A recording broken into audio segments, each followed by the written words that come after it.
Meu Senhor e meu Deus, creio firmemente que estás aqui, que me vês, que me ouves. Adoro-te com profunda reverência. Peço perdão dos meus pecados e graça para fazer com fruto este tempo de oração. Minha Mãe Imaculada, São José, meu Pai e Senhor, anjo da minha guarda, intercedei por mim. Hoje é-nos proposto o trecho do Evangelho segundo São Marcos, em que é relatada a vocação de Levi, um nome que era também o de Mateus. Nós, se calhar, conhecemos mais como São Mateus, apóstolo e evangelista, mas também é na Escritura referido com o nome de Levi.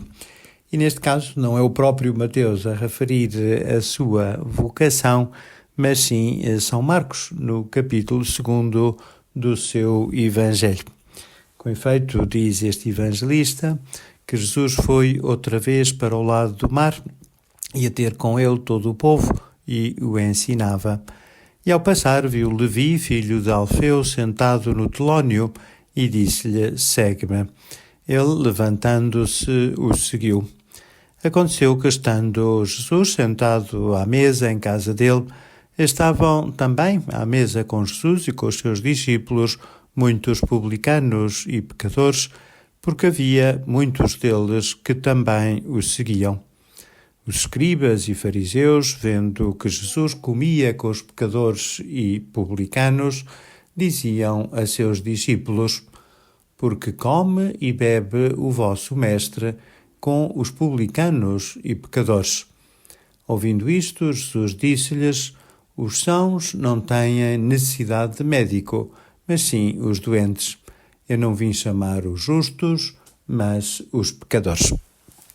Sabemos que para os judeus, em princípio, todos os cobradores de impostos, como era o caso de Levi ou Mateus, eram tidos como pecadores, não apenas porque às vezes não eram muito exatos, justos na realização da sua tarefa profissional, e se calhar não pediam só os impostos que deviam ser pagos, mas pediam mais para ficar com a diferença, mas também porque eram colaboradores dos romanos, trabalhavam para a potência ocupante, e isso era, ao fim e ao cabo, um sinal de transigência, até de certo modo de traição. Por lá também, talvez por se dedicarem a uma coisa tão material, fossem mal vistos por aqueles que eram mais religiosos e que se calhar achavam indigna aquela sua profissão. No entanto, Nosso Senhor chamou também a este Mateus ou Levi, porque achou que também ele podia e devia participar da sua missão, porque Jesus chama a todos. Jesus não vai chamar os santos, nem vai chamar os pecadores, vai chamar todos os homens, porque todos temos vocação, todos os homens e mulheres são chamados por Cristo, não apenas para a vida, e por isso aqui estamos, mas somos chamados também para a missão, somos todos chamados também para a santidade. E chama a atenção, de facto, esta aparente desproporção entre aquilo que Jesus vê, que é um cobrador de impostos sentado na sua mesa e agindo profissionalmente, e o chamamento que lhe faz.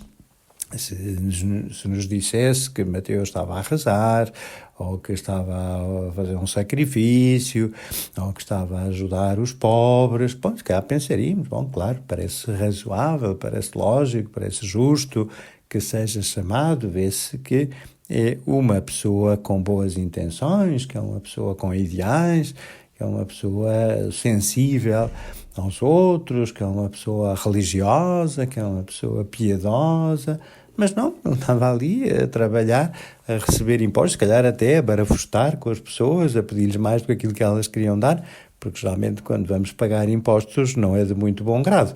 E, portanto, se calhar ele tinha que insistir para que lhe dessem mais do que os contribuintes queriam proporcionar. E, no entanto, a verdade é que Jesus, que só viu isso, não viu mais do que isso, porque isso era tudo o que havia para haver, no entanto, chamou.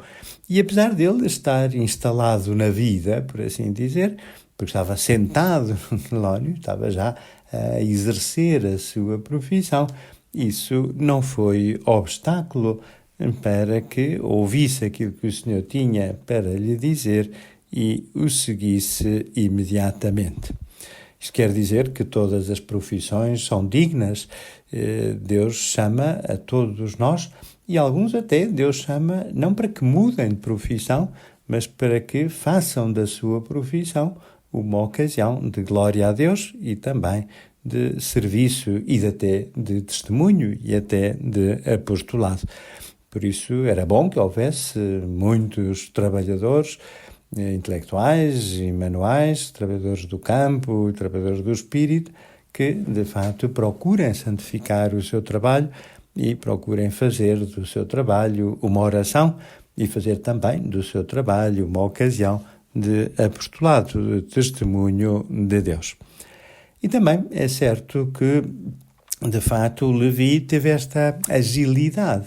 Embora estivesse sentado, embora estivesse a fazer aquilo que era o seu trabalho, levantou-se, deixou o que tinha e seguiu um caminho melhor. Foi capaz de se aperceber que aquela era a grande oportunidade da sua vida e não a deixou escapar. Aproveitou aquele momento e, de facto, seguiu Jesus.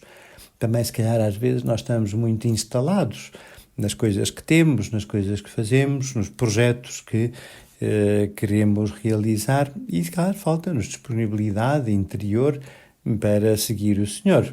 Se agora Ele passa por mim, se Ele agora me pede alguma coisa que eu não estou a pensar que possa ser o meu futuro, não sei se terei esta mesma disponibilidade de Levi. E daí, se calhar, pode ser bom também nós, muitas vezes, dizermos a Nosso Senhor que estamos disponíveis e muitas vezes também vivermos um minuto heroico de nos levantarmos daquilo que estamos a fazer para fazer aquilo que o Senhor nos pede. Às vezes, se calhar, é uma oração, às vezes, se calhar, é um serviço, às vezes, se calhar, é um sacrifício, às vezes, se calhar, é ajudar alguém que precisa de nós e provavelmente não nos apetece, provavelmente há outras coisas mais agradáveis para fazer. Mas temos que ver nesse trabalho, nesse dever, nessa pessoa, o próprio Cristo que passa por nós e que nos chama e que nos convida a segui-lo. Havia um frade que viveu muitos anos como porteiro do seu convento e sempre que alguém tocava a campainha ele tinha que se levantar e abrir a porta. Ainda não havia trincos elétricos, não é? Portanto, era tudo manual. E às vezes era cansativo, porque acabava de sentar e lá tocavam a campainha, lá tinha ele que ir outra vez, e depois sentava-se e mais uma vez o badalo que tocava e lá tinha ele que se levantar, mas para ele era sempre Nosso Senhor que tocava. E, portanto, dizia sempre, já vou, Senhor. E abria sempre a porta a Cristo. E fosse quem fosse, para ele era Cristo. E, portanto, era como se fosse Nosso Senhor a quem abria sempre a porta. Nós também temos que procurar ter essa mesma atitude, fazer o que temos que fazer o que temos que fazer àqueles que nos pedem, mas procurar ver neles também o próprio Cristo que chama por nós. E a vocação de Mateus tem ainda uma outra característica, é uma vocação alegre. Não ficou triste, porque Deus, que maçada agora, vou andar para aqui com estes tipos, sabes lá quando é que se almoça, isto é uma vida exigente, já me disseram que às vezes até dormimos ao relento, eu tinha aqui a minha profissão, tinha aqui o meu dinheirinho, tinha aqui os meus amigos, e agora, a partir de agora, a minha vida vai ser uma incógnita, não sei o que é que me vai acontecer quando for velho, ou se estiver doente. Claro, pensamentos que humanamente eram razoáveis.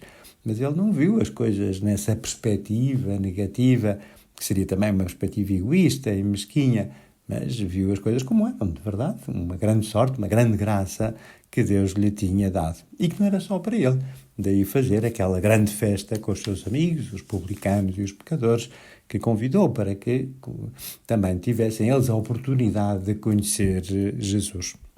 Nós também devemos procurar que o nosso seguimento de Cristo seja um seguimento alegre, dar a conhecer aos nossos amigos que não há melhor festa do que é de ser amigos de Jesus. Nós não somos os desgraçadinhos que seguem a Jesus, nós somos os felizardos que tivemos esta sorte que o Senhor, apesar de sermos pecadores, passou por nós e nos chamou e desde então vivemos com Ele e para Ele e nele também. antes de ir a Nossa Senhora, esta vocação de Mateus é uma tríplice graça, porque passou a haver mais um apóstolo, passou a haver mais um evangelista e menos um cobrador de impostos, o que também é de agradecer. Que Nossa Senhora também nos dê a nós esta mesma graça de corresponder ao chamamento de Jesus, agora e sempre. Dou-te graças, meu Deus, pelos bons propósitos, afetos e inspirações que comunicaste nesta meditação. Peço ajuda para os pôr em prática. Minha Mãe Imaculada, São José, meu Pai e Senhor, anjo da minha guarda, intercedei por mim.